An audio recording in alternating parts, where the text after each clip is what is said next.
चंद्रयान 3 सफलतापूर्वक चांद पर उतर गया।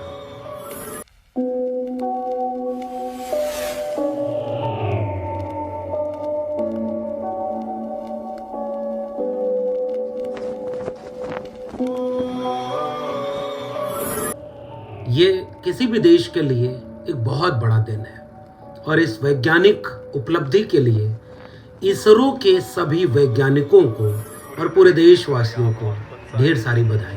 पूरे दर्शक दीर्घा यहाँ बहुत उत्साहित। ऑटोमेटिक लॉन्च सीक्वेंस जारी है। All sequences down. L1 10 VHPP open. Real-time programs activated. 5, 4, 3, 2, 1, 0. Liftoff normal. जो भीम का रॉकेट आसमान को चीरते हुए अपनी भयानक दहाड़ से चारों ओर कंपन उत्पन्न कर रहा है। चंद्रमा की सतह पर अपना छाप छोड़ने के लिए चंद्रयान 3 अपने मिशन को पूरा करने निकल चुका है। चांद पर उतरना ये कोई सामान्य परिघटना नहीं है। दुनिया कितनी तरक्की कर रही है, एक मुल्क कितनी तेजी से अपने यहाँ शोध पर, विज्ञान और तकनीक पर पैसा खर्च करे और अपनी काबिलियत और हुनर के दम पर कुछ ऐसा करे जो दुनिया के सामने आज भी एक चुनौती बना पड़ा है। तू होकर बेफिक्र रख ऊंचा अपना सर, मिशन को मन में रख के जश्न से आगे बढ़। सच होंगे सारे ख्वाब, खाई है जो कसम, बुलंदी के परे ले उड़ान। तो इस बात पर पूरे देश को नाज होना चाहिए। हमें भी नाज है। तमाम विफलताओं और तमाम मिशनों के फेल होने के बाद ये कामयाबी जब मिले है तो इस वैज्ञानिक कामयाबी का जश्न बनता है। इंडिया तेरे साथ है, इंडिया तेरे साथ है, इंडिया तेरे साथ है, इंडिया तेरे साथ। इस जश्न का क्या मायने हैं? इस चंद्रयान 3 की पूरी परिघटना के बाद क्या हासिल होगा, इस पर तो आप ढेर सारे वैज्ञानिक और विशेषज्ञों की खबरें देख, सुन और पढ़ ही रहे होंगे। इंडिया तेरे साथ है, इंडिया तेरे साथ है, इंडिया तेरे साथ है, इंडिया तेरे साथ। हम कतई इसका दावा नहीं कर रहे कि हम उस क्षेत्र के विशेषज्ञ हैं, मगर एक टिप्पणी तो बनती है कि देश में 2023 में जब हम चांद पर पहुंच गए तो इस बात के कितने मायने हैं और कौन कौन सी चीज़ों को ख्याल रखते हुए इसे देखना चाहिए। कुछ और बातें हैं जिसे इससे जोड़कर मैं देखना चाहूँगा। स्वागत है आपका मेरे अपने इस खास YouTube चैनल पर।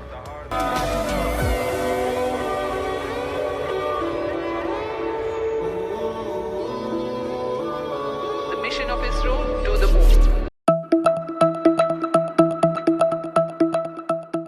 चंद्रयान 3 तकरीबन 615 करोड़ रुपए की लागत, 14 जुलाई 2023 से इस पूरे काम में लगना और इसरो ने एक नया इतिहास रच दिया। इतिहास इसलिए भी नया कहा जा रहा है क्योंकि चंद्रमा के साउथ पोल पर लैंडर विक्रम और रोवर प्रज्ञान से लैंडर मॉड्यूल की सॉफ्ट लैंडिंग कराने में कामयाबी हासिल करने वाला ये पहला देश बन गया है। इससे पहले रूस, अमेरिका और चीन चंद्रमा की सतह पर सॉफ्ट लैंडिंग करा चुके हैं, मगर भारत साउथ पोल पर यह पहली लैंडिंग करने में कामयाबी हासिल करता है। तकरीबन 40 दिन का इंतजार, पृथ्वी से चंद्रमा लगभग 3.84 लाख किलोमीटर की दूरी पर है और जो पूरा सफर तय करने में चंद्रयान 3 के लैंडर विक्रम ने चंद्रमा की धरती पर कामयाबी से उतर जाता है और यह पूरा मिशन जो पूरी तरह से कामयाब हुआ, आखिरी के 15 मिनट लगातार इस पर नजर रखना, सैकड़ों वैज्ञानिकों की और उनके सहयोगियों की टीम इसरो में सालों से इसकी मेहनत कर रही थी अगर इसके इतिहास पर गौर करें तो चंद्रयान 1 जो 22 अक्टूबर 2008 को श्रीहरिकोटा से सफलतापूर्वक लॉन्च किया गया था, जो अंतरिक्ष यान चंद्रमा के रासायनिक, खनिज और फोटो भूगर्भिक मानचित्रण के लिए चंद्रमा की सतह से 100 किलोमीटर की ऊंचाई पर चंद्रमा के चारों ओर परिक्रमा कर रहा था। सभी प्रमुख उद्देश्यों के सफल समापन के बाद मई 2009 के दौरान कक्षा को 200 किलोमीटर तक बढ़ा दिया गया। उपग्रह ने चंद्रमा के चारों ओर 3400 से अधिक परिक्रमाएं की और मिशन तब समाप्त हुआ जब 29 अगस्त को अंतरिक्ष यान के साथ इसरो का संचार खो गया। उसके बाद 22 जुलाई 2019 को चंद्रयान 2 लॉन्च होता है श्रीहरिकोटा, जो सतीश धवन स्पेस सेंटर है। यानी चंद्रयान द्वितीय चंद्रयान 1 के बाद चंद्रमा पर खोजबीन करने वाला दूसरा अभियान। इसे इसरो ने विकसित किया। अभियान को GSLV मार्क 3 प्रक्षेपण यान द्वारा लॉन्च किया गया। चंद्रयान 2 के फेल होने पर पूरा देश रोया था। चंद्रयान 2 मिशन अप्रत्याशित ढंग से फेल हो गया और चंद्रयान 2 के फेल होने पर इसरो के वैज्ञानिकों के साथ पूरा देश रोया था। वैज्ञानिकों ने हार नहीं मानी, कोशिश की, मेहनत की, गलतियों से सीखे और शोध, विज्ञान, अनुसंधान के बाद लगातार अपनी मेहनत के साथ उन्होंने 2019 में जो उस समय गलती हुई थी आखिरी के 15 मिनट में, और ये 15 मिनट चंद्रयान 2 को लगे झटके की डरावनी याद दिला रहे थे, जब इस बार भी वो आखिरी के 15 मिनट इसरो की वेबसाइट पर लाइव टेलीकास्ट चल रहा था और लाखों लोग उसे देख रहे थे। और चंद्रयान 2 के समय जब विक्रम लैंडर लैंडिंग की कोशिश करते करते चंद्रमा की सतह से टकरा गया था, मात्र 7.42 किलोमीटर पहले, जब वो अपने संतुलन को खो देता है। और चंद्रयान 2 की लागत 978 करोड़ रुपए थी, जिसमें आर्बिटर, लैंडर, रोवर, नेविगेशन और ग्राउंड सपोर्ट नेटवर्क के लिए 603 करोड़ रुपए शामिल थे। भू स्थिर उपग्रह प्रक्षेपण यान यानी GSLV की लागत 375 करोड़ रुपए थी। इतने संसाधनों, इतने पैसे और उससे भी ज्यादा बढ़कर जो अनमोल है वैज्ञानिकों की मेहनत और लगन को जब फेल कर दिया तो पूरा देश रोया। मगर विज्ञान का तकाजा ही ये है कि विज्ञान अपनी गलतियों से सीखता है, अगली बार फिर से कोशिश करता है और विज्ञान और तकनीकी पिछली गलतियों को फिर से न दोहराएं, उससे सीख लेते हुए दोबारा अपनी कामयाबी के लिए कोशिश करती है। और चंद्रयान 3 कामयाब होता है। अब यह अलग बात है, इससे विस्तार में अगर आपको जानना होगा तो आप बाकी जो विशेषज्ञ लोग हैं, भाई अंतरिक्ष के विशेषज्ञ होंगे, उसके प्रोफेसर होंगे, वैज्ञानिक होंगे, वो विस्तार में आपको बताएंगे। हम तो एक सामान्य जानकारी आपको दे रहे हैं और अब इसके साथ कुछ चीजों को जोड़ना चाह रहे हैं। एक नागरिक के तौर पर जब आपकी क्रिकेट टीम जीतती है, हालांकि पता नहीं क्यों क्रिकेट को ही भारत का राष्ट्रीय खेल क्रिकेट न होकर के भी ऐसा लगता है कि भगवान के अवतार भी क्रिकेट में ही है, लेकिन ऐसा लगता है कि राष्ट्र कब क्रिकेट से जुड़ गया पता ही नहीं।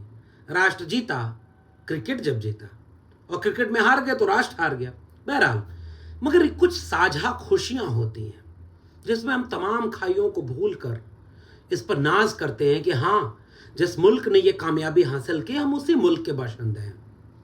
और हमें नाज है कि हमारे शुरुआती दौर के नेताओं ने जब इसरो की स्थापना की होगी और लगभग 1960-70 का दशक, भारत गरीब देश, और गरीबी में आपके पास अगर हर पेट के लिए रोटी पहुंचाना एक चुनौती हो, हर तन को कपड़ा देना एक चुनौती हो, हर सर पर छत हो, इसको पहुंचाना आपकी प्राथमिकता हो, और आपके पास संसाधन बेहद सीमित हो, ऐसे वक्त में नेतृत्व एक बहुत बड़ी भूमिका निभाता है। और उस नेतृत्व ने यह तय किया कि हाँ, हम नए मंदिर बनाएंगे तो वो भाखड़ा नांगल बांध होगा, और तमाम बांध परियोजनाएं, IIT, IIM बनाए, और उसी के साथ 1960 के बाद लगातार कोशिशों के बाद इसरो बना। यानी शोध, अनुसंधान और विज्ञान का एक ऐसा केंद्र कि गरीब मुल्क भी अपने यहाँ वैज्ञानिक पैदा करेगा, उन्हें पढ़ाएगा, हुनरमंद करेगा, और सीमित संसाधनों में भी अपने काबिलियत का दावा पुख्ता करने के लिए वो कोशिश करेगा। राष्ट्र अपने वैज्ञानिकों के साथ खड़ा होता है, कभी साइकिल पर, तो कभी सामान्य से वाहन से, कभी पैदल, तो कभी बनियान में बैठकर। कैसे इस दौर में काम किया गया, मेहनत की गई, पैसा पीछे रहा, जुनून आगे रहा, मेहनत आगे रही, और सब मिल करके शोध, विज्ञान, अध्ययन, कलम और किताब ने आज दुनिया में भारत का नाम रोशन करने के लिए इसरो को यहां तक पहुंचा दिया। कल्पना करिए कि ये सब कुछ कैसे हो पाता अगर शोध, विज्ञान, अनुसंधान, कलम और किताब पर हमारे राजनेताओं, नीति नियंताओं और वैज्ञानिकों को इतना तवज्जो न देना पड़ा होता। तो अब मैं कुछ कड़वी बात कहने जा रहा हूं और जो आज के दिन जरूर सोचना चाहिए। मुल्क सबसे मिलकर बनता है। मुल्क में अगर इस देश में एक छोर ऐसा है जहां हमारा ज्ञान, विज्ञान, अनुसंधान इतना ताकतवर हो जाए कि जो दुनिया के देश न कर पाए वो हम कर दें, हम चांद पर पहुंच जाएं, तो इस पर नाज होता है। मगर यहीं एक राष्ट्र की जिम्मेदारी इस बात की भी है कि अपने नागरिकों को वो ये बात समझाए कि ये जो दुनिया में हमारा नाम हुआ है, जिस पर हम सबको नाज है, हम गर्व कर रहे हैं, ये पढ़ने से हुआ है, कलम और किताब से हुआ है, ज्ञान, विज्ञान और अनुसंधान से हुआ है। इसमें कोई पाखंड और अंधविश्वास नहीं है। माफ करिए, ये बात मैं खुल के इसलिए कह रहा हूं क्योंकि आज भी 2023 में आप चांद पर पहुंच गए। जब इसका जश्न मनाकर अपने गांव की तरफ जाइएगा तो देखिएगा कि कितना अंधविश्वास आज भी गांव में फैला है। लोग अपनी बीमारियां ठीक करने के लिए किसी बाबा की शरण में जा रहे हैं।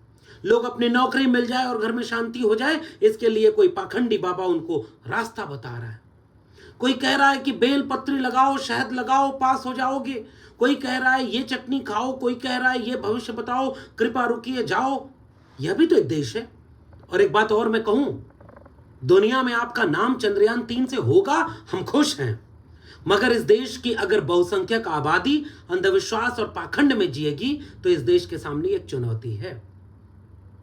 और राष्ट्र की जिम्मेदारी है कि वो पूरे मुल्क के लोगों को समझाए कि हम कलम और किताब अगर हाथ में लेंगे, स्कूल, कॉलेज, विश्वविद्यालय बनाएंगे, सबको अच्छी वैज्ञानिक शिक्षा देंगे, तब जाकर वो जो आखिरी पायदान पर खड़ा व्यक्ति है ना, जिसको नहीं पता भाई कि बारीकी, ये नहीं पता कि चंद्रयान 3 में क्या हुआ था, किसने भेजा, कैसे गया, उसे नहीं पता।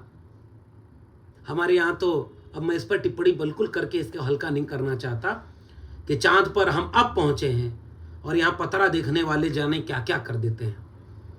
कौन सा मंगल किसकी शादी तोड़ रहा था, कौन राहु और केतु कौन चंद्र ग्रहण करवा रहा था, मैं उस पर कोई टिप्पणी करके इस बातचीत को हल्का नहीं करना चाहता। हमारे पुरखों ने ठीक ठाक इन पाखंडों की आलोचना कर दी है। मैं आपसे कहना चाह रहा हूं, यह जो पूरे दुनिया में नाम का डंका बचा है, यह आपके विज्ञान, शोध और किताब कलम से बना है। इसलिए आपके देश की अगर बहुसंख्यक आबादी अंधविश्वास, पाखंड, अरे भाई इतना चंद्रयान 2 फेल ना होता, 1 फेल ना होता, कोई मंत्र मार देते।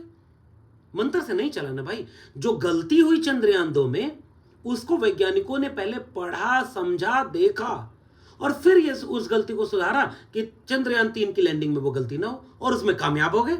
विज्ञान यही कहता है। विज्ञान हर्फ आखिर नहीं कहता। विज्ञान ये भी नहीं कहता कि अब जो हमने कर दिया ये आखिरी है। विज्ञान खोजता है कि आज तक ये आखिरी है, कल को इससे बेहतर शोध हो जाएगा तो ये जो आज सच था वो झूठ हो जाएगा, और जब नया शोध आएगा तो वो सच हो जाएगा। उसमें कोई ऐसी बात नहीं लिख दी कि जो मैंने लिख दिया वही अंतिम विचार है।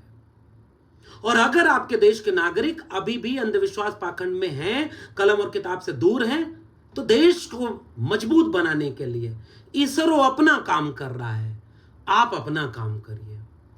अगर इसरो इस देश में विज्ञान और तकनीक का डंका बजा रहा है दुनिया में, तो बाकी जगह विज्ञान और तकनीक में गाय, गोबर, गौमूत्र में विज्ञान खोज करके उसकी पलीता मत लगाइए। इतना तो आप कर सकते हैं। और एक नागरिक के तौर पर आपको भी तो ये बात समझ में आ रही होगी भाई। अब जरा एनसीईआरटी की इस किताब का पन्ना देखिए। आपके घर का बच्चा जब स्कूल पढ़ने जाता है, अगर उसे पढ़ने का मौका मिल पाया तो, क्योंकि आज भी इस देश की बहुत बड़ी आबादी में बच्चे स्कूल नहीं जा पाते, बच्चे काम पर जाते हैं। राजेश जोशी की एक कविता सुनाऊंगा कभी आपको कि बच्चे काम पर जा रहे हैं। तो सबको शिक्षा का मौका तो मिल नहीं पाया, स्कूल कॉलेज बर्बाद हो रहे हैं, फीस इतनी बढ़ाई जा रही है, सीट घटाई जा रही है, और कहीं भी अब अच्छी शिक्षा सस्ती और निःशुल्क नहीं है। कौन पढ़ेगा? ये उसकी जेब के पैसे से और उसकी जाति से और उसके शहर में रह रहा है, गांव में रह रहा है, महिला है कि पुरुष है, इस सबसे तय हो रहा है। लेकिन फिर भी अगर थोड़े से बच्चे अगर स्कूल जाते हैं तो आप स्कूल में उन्हें क्या पढ़ाते हैं? सूरज से, पृथ्वी से हमारी दूरी इतनी है, चंद्रमा पृथ्वी से 3.84 लाख किलोमीटर दूर है, चंद्रमा पर पानी नहीं है, धरती इस तरह से घूमती है, सौर मंडल ये है, हमारी पृथ्वी ये है, इसमें इस तरह के पदार्थ बने। ये सब क्या है? ये विज्ञान है, ये साइंस है। आप अपने बच्चों को जब प्राइमरी से लेकर के पहली दूसरे दर्जे में भी जब भेजते हैं ना, तो उसे विज्ञान पढ़ाते हैं, अंधविश्वास नहीं पढ़ाते। और आज भी गनीमत है, पता नहीं कल क्या होगा मुझे नहीं पता, कल के सिलेबस में क्या होगा मुझे नहीं पता, मगर शुक्र है कि आज मेरे देश के सिलेबस में पहली दर्जा के विद्यार्थी को भी अगर वहां से धीरे धीरे वो जैसे जैसे आगे बढ़ते हैं, उनको दुनिया के विज्ञान के बारे में बताया जाता है। पृथ्वी, सौरमंडल, चंद्रमा, इसका साइंस पढ़ाया जाता है। और हमारे यहाँ तो, अब मैं नहीं उस पर जाना चाहता, नहीं तो आपकी भावना आ जाती है कि चांद सूरज को खा जाएं, पी जाएं, समुद्र पी जाएं। मैं छोड़ देता हूं उसको, क्योंकि हम एक गंभीर बातचीत कर रहे हैं। और हम ये बातचीत करना चाह रहे हैं कि अगर आप अपने बच्चों को स्कूल भेजते हैं तो इसलिए कि वो साइंस और टेक्नोलॉजी के एजुकेशन ग्रहण करे, और जब घर लौटता है तो उसे पाखंड दिखाते हैं, आप अपने समाज में उसे पाखंडी बनाते हैं। इन दोनों के अंतर विरोध को अगर आप नहीं ठीक करेंगे तो इसरो फिर चंद्रयान 3 के बाद चंद्रयान 4, मंगलयान 5, सूर्ययान सब कुछ करके एक दिन डंका तो बजाएगा, क्योंकि वो ज्ञान, विज्ञान और अनुसंधान पर चल रहा है। वो अपनी गलती से सीखेंगे, वैज्ञानिक हैं, उस पर विचार करेंगे, रिसर्च करेंगे और आगे बढ़ेंगे। और आपके बच्चे कहाँ जाएंगे? धर्म बचाने, त्रिशूल तलवार लेकर के। तो ऐसा देश तो बचाना होगा ना। इसलिए एनसीईआरटी की इस किताब को देखिए और बाकी चीजों को देखिए कि विज्ञान और तकनीक ने कैसे आपकी दुनिया को, आपके रोजमर्रा की चीजों को आसान बनाया है। Be a scientific temperament. मुझे बुखार होगा तो पैरासीटामोल खानी पड़ेगी, मेरे बदन में दर्द होगा तो दर्द की दवा करनी पड़ेगी। और अगर मैं जितना भी चीजें इस्तेमाल करता हूं, मेरी मोबाइल, मेरा कंप्यूटर, मेरा माइक, आप जिस कंप्यूटर पर देख रहे हैं, इंटरनेट, ये सब कुछ विज्ञान की देन है। और विज्ञान अगर शोध करेगा तो कल को ये और बेहतर होगा, ताकि हम जैसे इंसानों को और आसानी से ये सुविधा मिले और हमारा जीवन आसान हो। इसलिए मैं विज्ञान को भी खुदा भगवान नहीं मान रहा, मगर विज्ञान को इतना मान रहा हूं कि इंसान को इंसान बनाकर बराबरी, न्याय और थोड़ी सुविधा दे रहा है, और दुनिया में आपका डंका भी बज रहा है। तो आप चंद्रयान 3 की इस खुशी में शान से सैल्यूट करिए, किसी छद्म नेता को नहीं जो अपनी फोटो लेकर बीच में आ जाए चमकाने के लिए। और गोदी मीडिया का एंकर उस चंद्रयान पर खड़ा होकर के एंकरिंग कर रहा है जहां न पानी है ना हवा है। इसलिए जरा इस तरह के प्रोपेगेंडा से भी बचाइए। ये सारा का सारा श्रेय वैज्ञानिकों का है, और उन वैज्ञानिकों को ये जो नेता है ना, राफेल विमान पर नींबू मिर्चा लटकाने वाले, हाथ जोड़ता हूं मैं, इनसे बचा लीजिए। विज्ञान को विज्ञान रहने दीजिए, डॉक्टर को डॉक्टर रहने दीजिए। अब मेरे कमेंट बॉक्स में नीचे आकर ये मत कहने लगिएगा कि डॉक्टर भी मरीज को ठीक नहीं कर पाता है तो आखिरी में कहता है कि हमने अपना काम कर दिया, बाकी आप भगवान से दुआ करिए, जो होगा वो उन्हीं के हाथ में। लेकिन काम करने के बाद, काम करने के पहले थोड़ी है, नहीं तो आप भगवान के पास जाइए, डॉक्टर के पास, हॉस्पिटल बंद हो जाने चाहिए, वैसे ही स्कूल बंद हो जाने चाहिए। तो ये राफेल विमान पर नींबू मिर्चा लटका के देश का नाम नहीं होगा। अगर ये तस्वीर दुनिया के देश देखेंगे तो एक बार पूछेंगे कि राफेल हमने बनाया, ये कौन सी चीज कम रह गई राफेल में जिससे नींबू मिर्चा लटकाना पड़ा है? वहां तो नहीं लटकाया जाता, भारत में आती नींबू मिर्चा की जरूरत क्या पड़ गई भाई? ये इसरो के वैज्ञानिकों को आज भी अगर पूछेंगे तो वो कहेंगे भैया हमने नहीं लटकाया रहा होगा ये सब, लेकिन हमने शोध किया, अनुसंधान किया, दिमाग लगाया तो हम चांद पर पहुंच गए। इस धरती को भी चांद जैसा बनाइए। और चांद पर जाने का श्रेय वैज्ञानिकों को, वो तो हमारा नाम रोशन कर रहे हैं, मगर वो जो हमारे नाम को बदनाम कर रहे हैं, भारत का नुकसान तो इनसे भी है ना। ये खबरें आपकी स्क्रीन पर एक सवाल पूछ रही हैं कि 2022-23 में जब दुनिया में भारत का डंका बज रहा हो कि दुनिया में भारत भी एक वैज्ञानिक तकनीक का सेलिब्रिटी देश बन रहा है, आपके देश में कोई दूल्हा घोड़ी चढ़ने पर मारा जा रहा है। और हां, फिर से कह रहा हूं, 2020, 21, 22, 23 की ये घटनाएं आपकी स्क्रीन पर दिख रही। ये जो सीवर में गिरकर सफाई करते समय एक इंसान मर गया, मगर उसकी जाति देख करके आपको दर्द नहीं होता। बीबीसी की रिपोर्ट से लेकर के अखबार भरे पड़े हैं। सैकड़ों लोग सीवर में घुसकर मारे जा रहे हैं क्योंकि सीवर घुस करके इंसान को ही सफाई करना पड़ रहा है, मशीन नहीं बन पा रही। ये कौन सा भारत है? घोड़ी चढ़ने पर मारा जाने वाला ये कौन सा भारत है?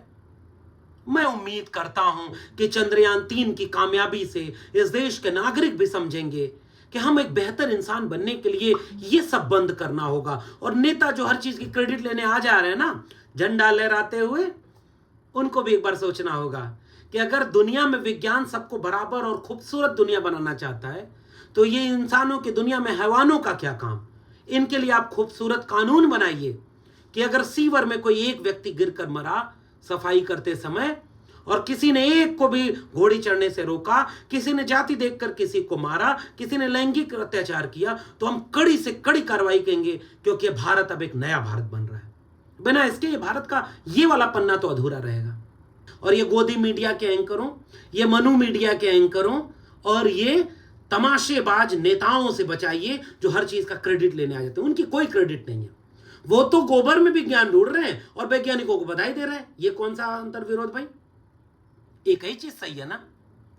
विज्ञान जबकि गोबर का भी वैज्ञानिक अध्ययन करेगा, मगर वो वैज्ञानिक को बताने दीजिए कि गोबर में क्या है, गौमूत्र में क्या है। लेकिन दूध पीना है कि गौमूत्र पीना है, ये विवेक अपना अपने पास रखिए। तर्क, विवेक, वैज्ञानिकता, मैं केवल इतनी बात कह रहा हूं। अंधविश्वास से बचेंगे तो इसरो जैसी चीजें देश के घर घर में धीरे धीरे ज्ञान विज्ञान को प्रकाशित करने के काम आएंगे।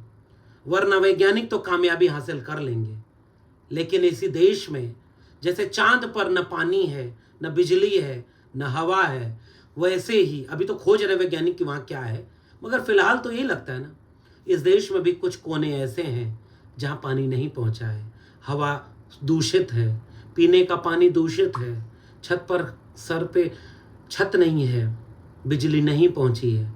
तो हमारे भी देश के दुनिया के इसी कोने में जो चांद हैं, उनको सूरज बनाने का काम हमारा है। वैज्ञानिकों को सैल्यूट करिए, छद्म नेताओं से बचिए जो हर चीज की क्रेडिट ले रहे हैं। ये मीडिया वालों से कहिए कि श्रेय देना है तो वैज्ञानिकों को दो, और वैज्ञानिक टेम्परामेंट को देश और दुनिया में आगे बढ़ाओ। तर्क, विवेक, वैज्ञानिकता बचेगी तो इंसान और खूबसूरती से, मजबूती से, सुविधाजनक ढंग से आगे बढ़ेगा।